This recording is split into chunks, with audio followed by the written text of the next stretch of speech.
This is the Reluctant Leader Podcast, the podcast designed to help you step out of the shadows and become an inspirational leader. I'm your host, Mark Terrell, and each episode I will be getting to grips with a leadership topic by interviewing an expert in their field. I'll be picking their brains for those golden nuggets that will help you be the best you can be. Make sure you don't miss an episode by subscribing at thereluctantleader.co.uk, and please feel free to connect with me on LinkedIn. So let's get on with the show. Today I'm talking to Oliver Parker, who is MD and founder of Capability Consulting, an executive search consultancy focused on hiring for growth. They identify the leadership and expert capabilities needed to drive business growth and then find the one outstanding person who will best deliver. Hope you enjoy this chat about creating that dream team we all need, and I will catch you on the other side.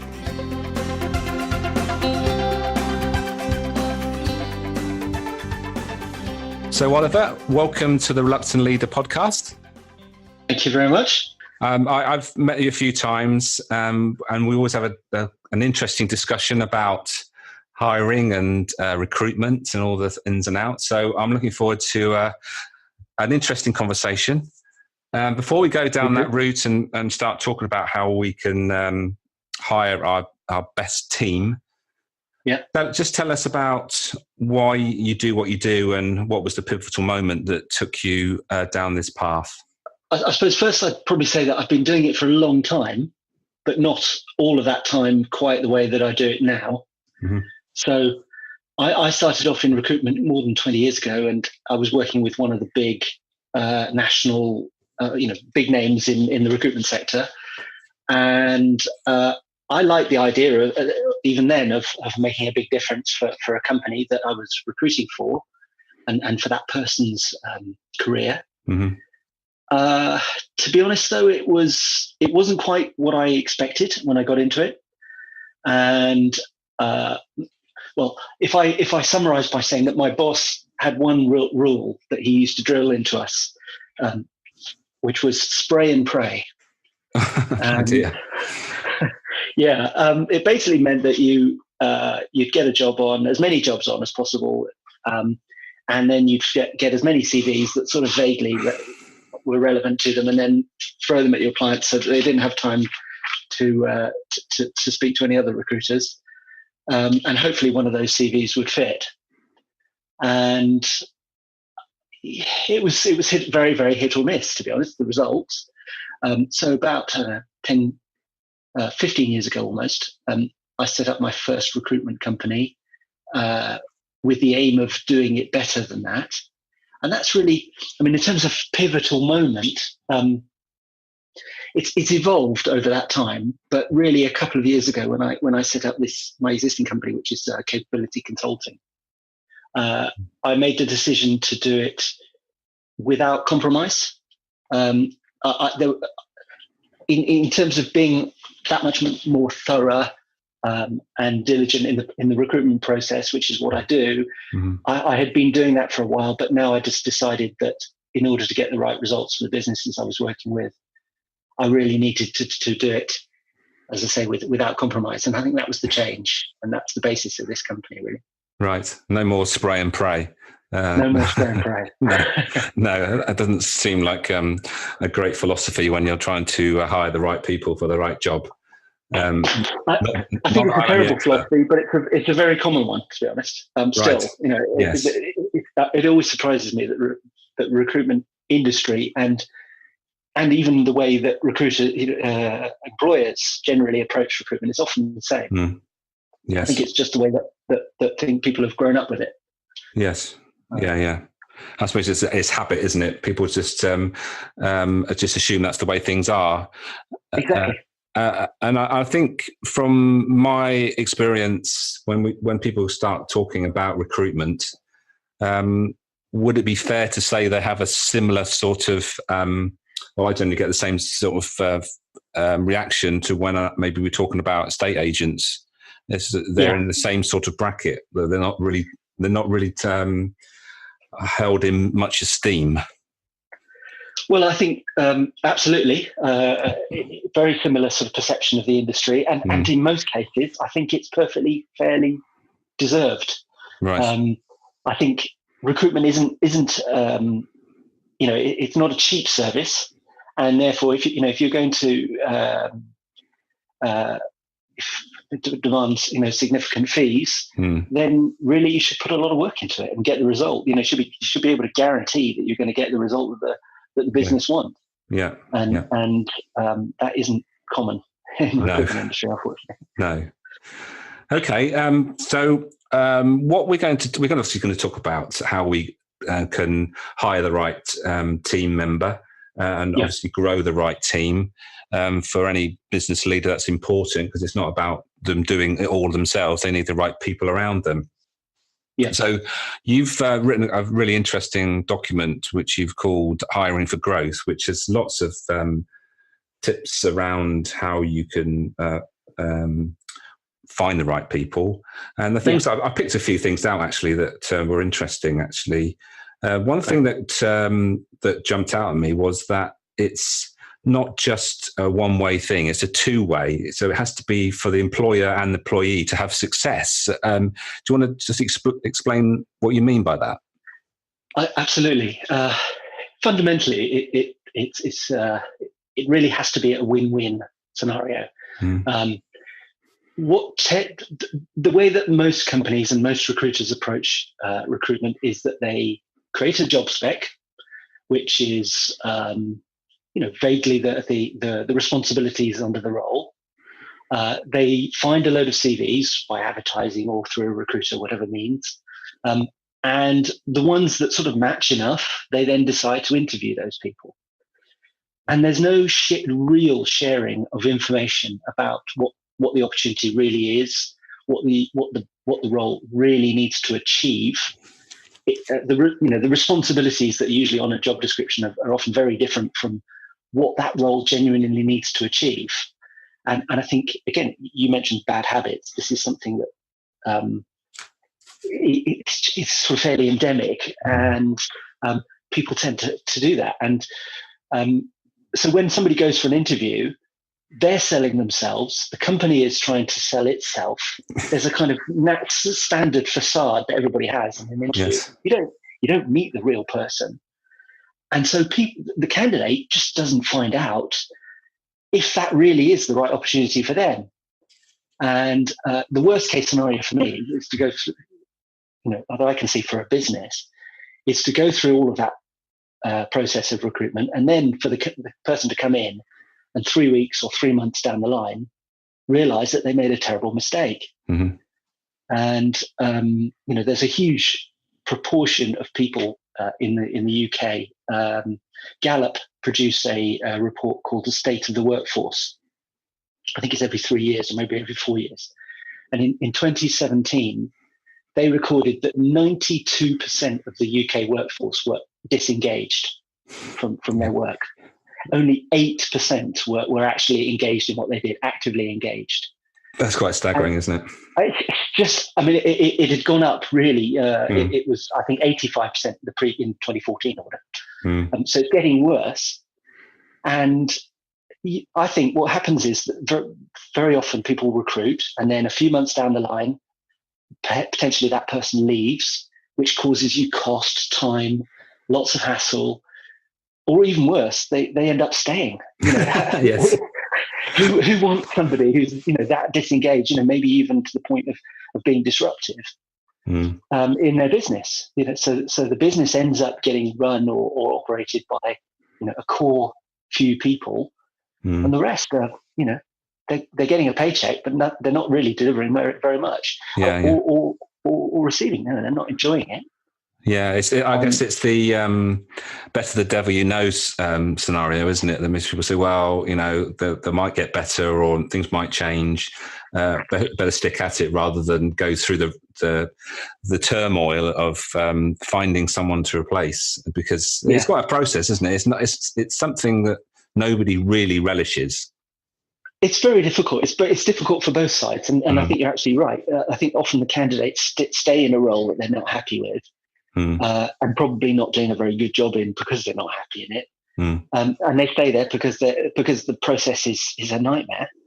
And it is very difficult to in most recruitment scenarios to gauge whether this company or these people are really people that you want to work with until it's too late.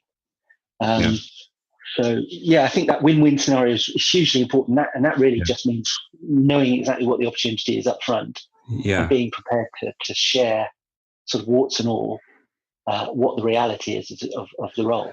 Yeah, and that's the interesting thing, isn't it? And a lot of people find difficulty with that, isn't it? We've got to put some sort of front on, and we're talking about both sides here, aren't we? So the whoever's recruiting and the recruitee,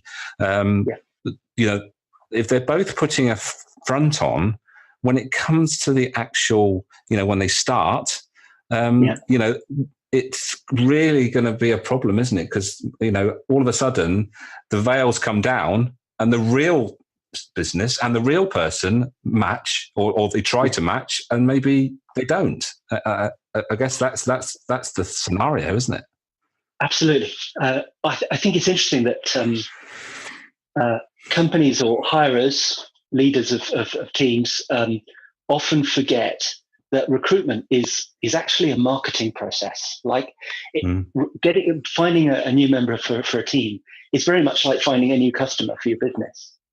And if you go out there and sell your business to everyone and put a pretty veil over everything so that it all seems very attractive to everyone, then you're going to get some happy customers, but a lot of them are going to be fairly unhappy, and business is going to be really hard. And exactly the same with recruiting people. If you attract everyone just with the basic talents that needed for the job, then a lot of them just aren't going to be very happy and aren't going to deliver. Where if you market the role effectively and target the people who are really going to get what that business is about and want to deliver it. But also be aware that it's okay to put off, if you like, the people who aren't going to fit. You don't, why waste your time with those people? Why waste their time? Yeah. So what sort of tips would you give around marketing a role? And I guess some part of that marketing will be around the values of the business and what the goals of the business are.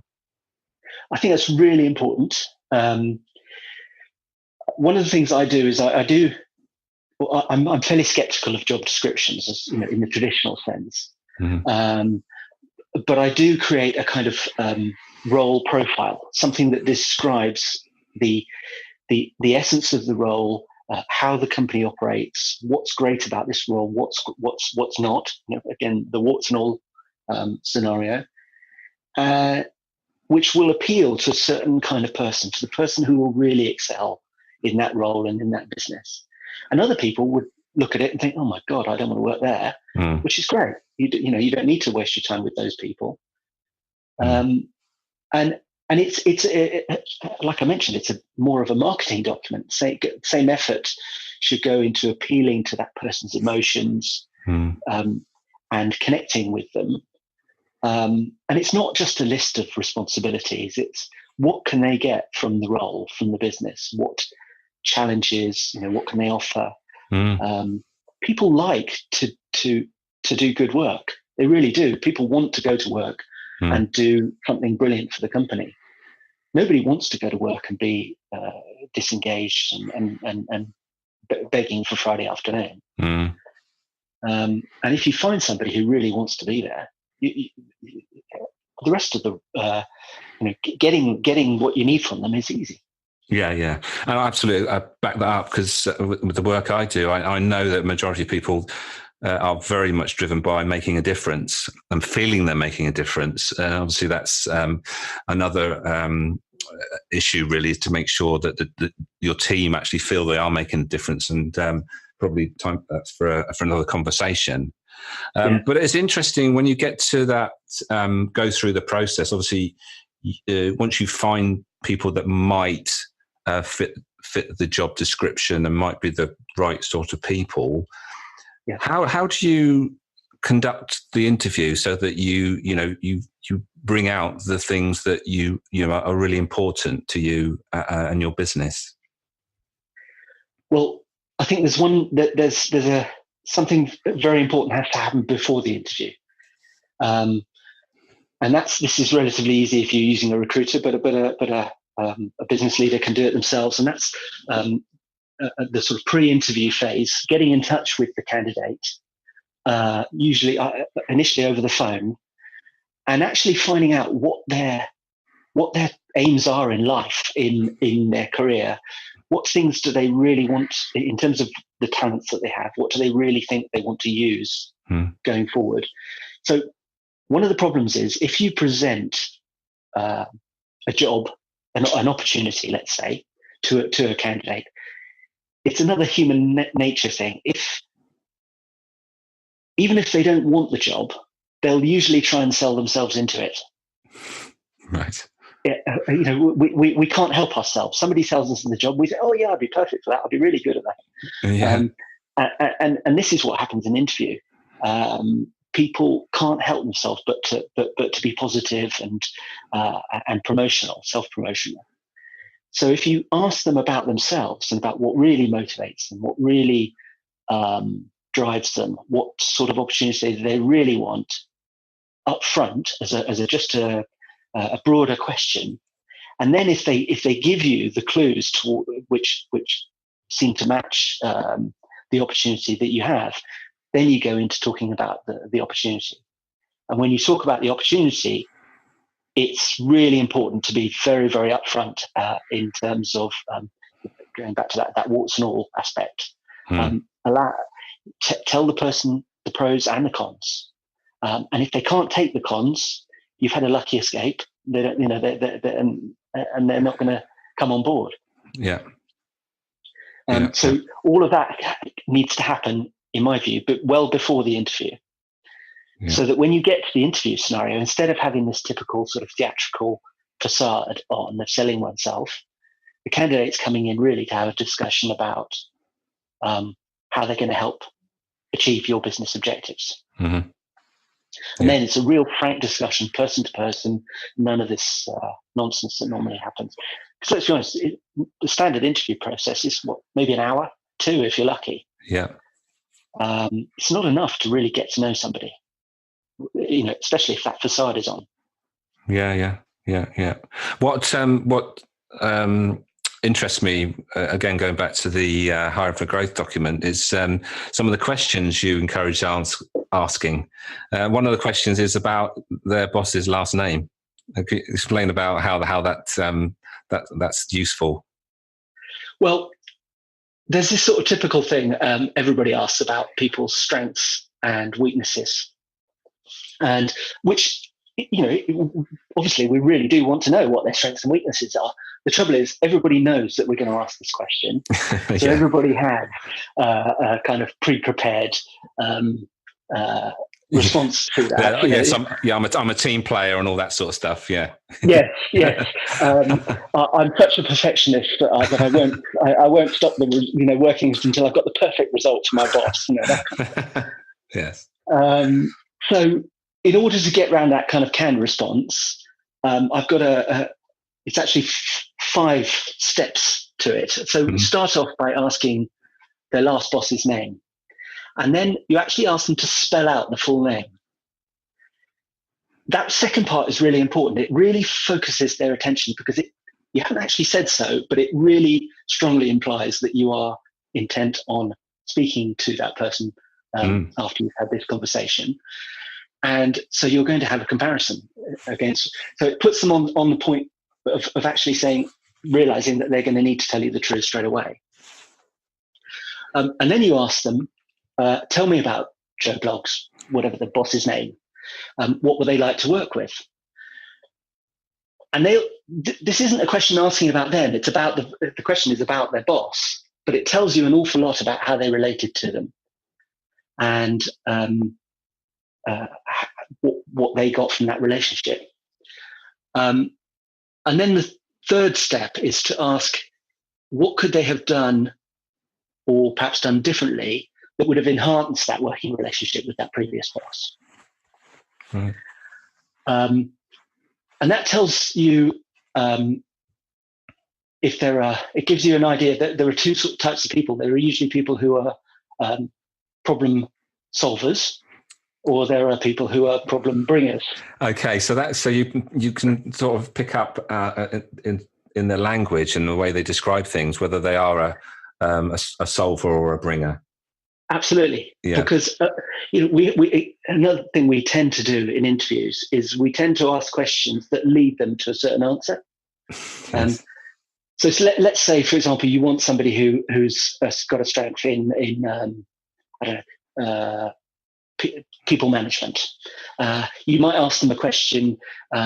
Can you tell me about a scenario when you solved a problem, an attitude problem amongst your team? And how did you fix it? It's really hard for people not to put that bit on the end. And how did you fix it? Or how did you solve the problem? Mm-hmm. And once you've asked that leading past the question, you're drawing out effectively a false positive. They're only going to answer in a positive way. Mm-hmm. But just going back to the 5-parter, so stage 3, once you've asked what they could have done differently, then you say, so when I speak to Joe Bloggs, what will he tell me that your strengths are?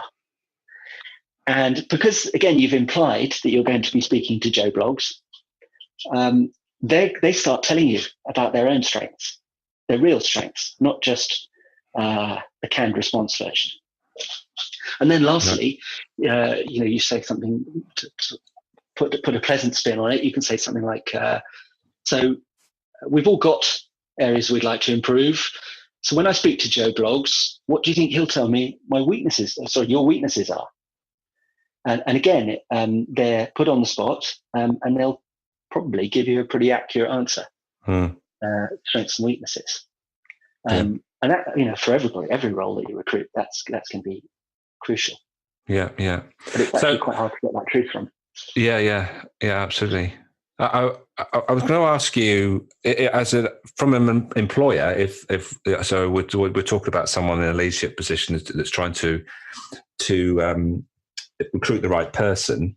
How do they actually get that across how do they actually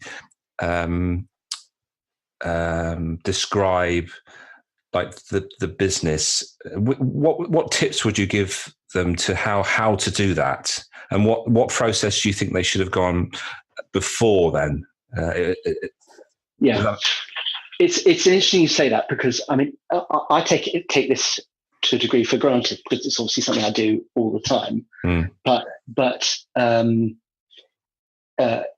even if a recruiter, a hirer is planning on doing their own recruitment, I think they should do this. It starts off. I have 2 rules in order to get the result which I want, which my clients want, which is no compromise in terms of the person that they hire. Absolutely, the person that's going to make the most difference.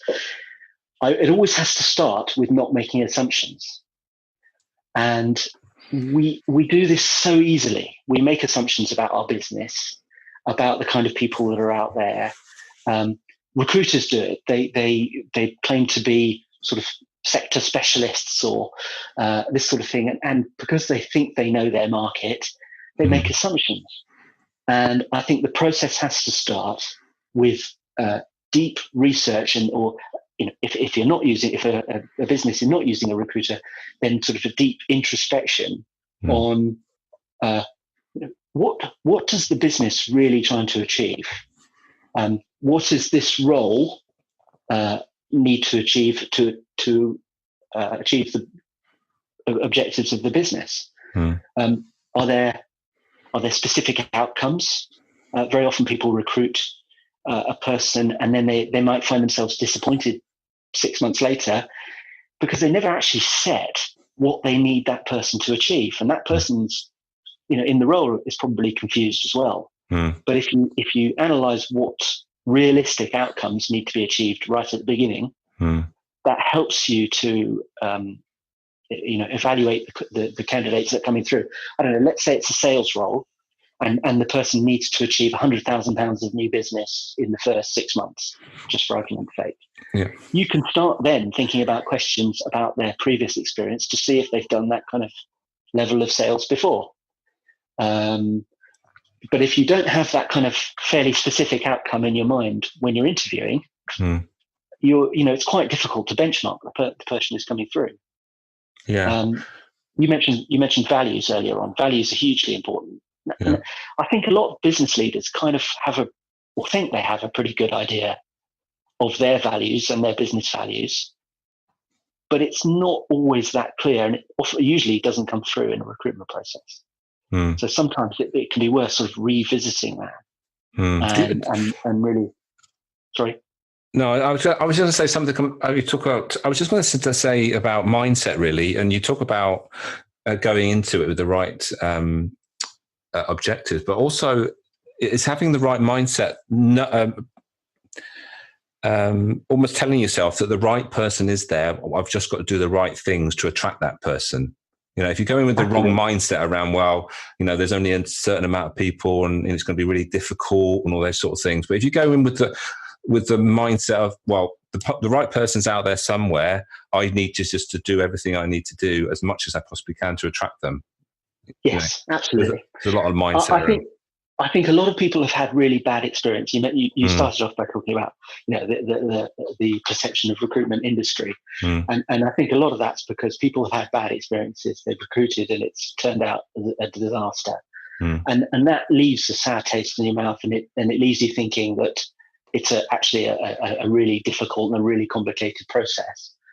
And I don't believe it is. I think I'm a huge believer that there's an enormous pool of talented people out there, and there are definitely people that will fit any business, any scenario. It just takes time and effort and being meticulous and thorough to find that person. And I think a normal recruitment process will probably go through, they might get 10, 20 CVs and hope that one of those fits. I mean, when I go through a sourcing process, for most roles that I look at, I'll probably consider at least 200 or 300, often 500 or more as that first stage.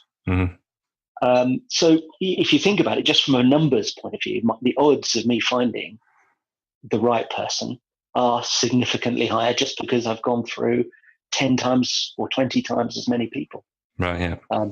I tend to, when I'm talking to potential clients, I usually suggest that out of every 100 people, on average, out of every 100 people who have got the right core sort of talents, the skills and experience, probably about one in 100 of them will fit in terms of the attitude and the motivation that they need as well to really fully use the talent they've got for the best benefit of that business.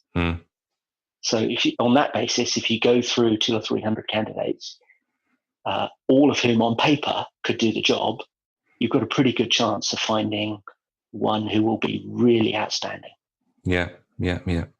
And you mentioned the first rule that you use. So I'm assuming there's a second one. Well, the first rule is to start the process with no assumptions. Yeah. And that allows you then, the second rule is to finish it with no compromise. Yeah. And there's also a principle sort of behind those two rules, which is that recruitment processes normally tend to be driven by talent. They're the skills and experience that people think they need for a certain role.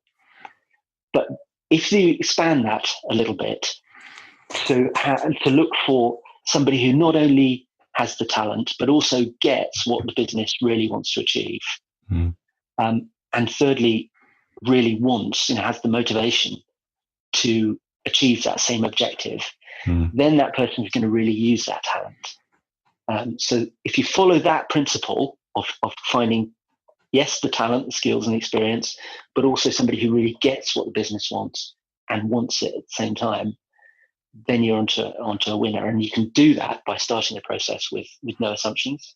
Yeah. And you can finish it with no compromise. Yeah. Yeah, brilliant. And we all like a what should we call it, equation, or a way to work things out, and that seems to make just such sense. The talent is, like you say, the most recruiters talk about that, but if they don't get it and they don't want it, then ultimately it's not going to be someone that's going to stick around, or worse still, someone that you don't want to stick around, and they do. Yeah, absolutely. Yeah. Absolutely. Unfortunately, time has got run past again. It seems to run quickly when I do these podcasts. So right at the end, we like to sort of sum up a bit, and what I tend to ask my interviewees is to give us some top tips that you would give, and in this case, to recruit the right people for their team. Okay. Well, first one is to use that guiding principle, not just to focus on talent or the skills and the experience, which is the bit that you see on somebody's CV. Mm-hmm. Somebody being good on paper is just not enough. So the principle is look for talent plus get somebody who gets what your business wants to achieve. In order to find that out, you have to share with them warts and all. And thirdly, that they really want to achieve it as well, so that they've got that motivation to really put that talent to use for your business. So that guiding principle of talent plus gets it plus wants it, it would be tip number one. Tip number two would be to start the process. Even though you know a lot about your business, start the hiring process with no assumptions.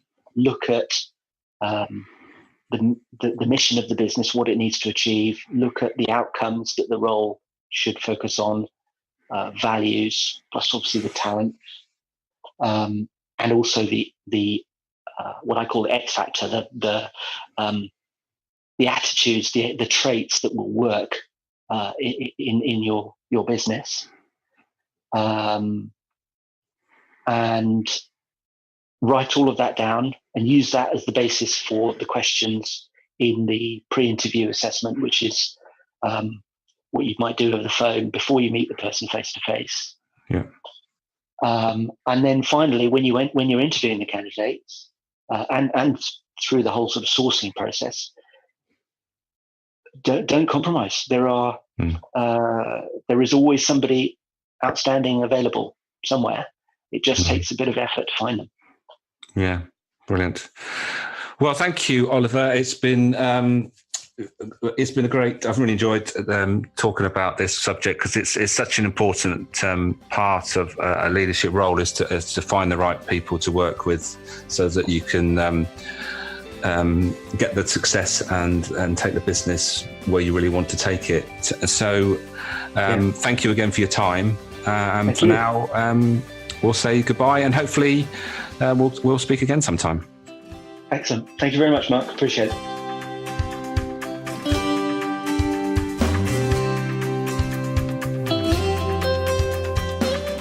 Thank you for listening today. As action leads to outcomes, make sure you make a note to start, stop, or continue doing whatever struck a chord in this episode. Don't forget to subscribe at thereluctantleader.co.uk, where you'll find links to all the past episodes, blogs, and how you can get in touch with me. Until next time, bye for now.